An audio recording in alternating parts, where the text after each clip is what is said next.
রবীন্দ্রনাথ তো অনেক লিখেছেন, কিন্তু কখনো ক্ষমা চাননি পাঠকের কাছ থেকে। তো উনি ছড়া সম্পর্কে লিখছেন, গ্রামের ছড়া সম্পর্কে।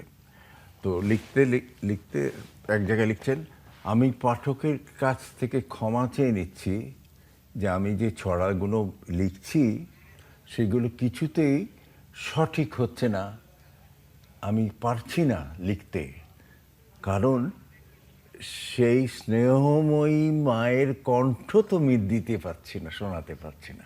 প্রতি সপ্তাহে সর্বোচ্চবার বিকাশ পেমেন্টে 50 জন হবেন পেমেন্ট চ্যাম্পিয়ন। জিতে নিন টিভি সহ আকর্ষণীয় সব প্রাইজ। তো ছড়া সেই স্নেহময়ী মাতার কণ্ঠ দিয়ে সুন্দর হয়।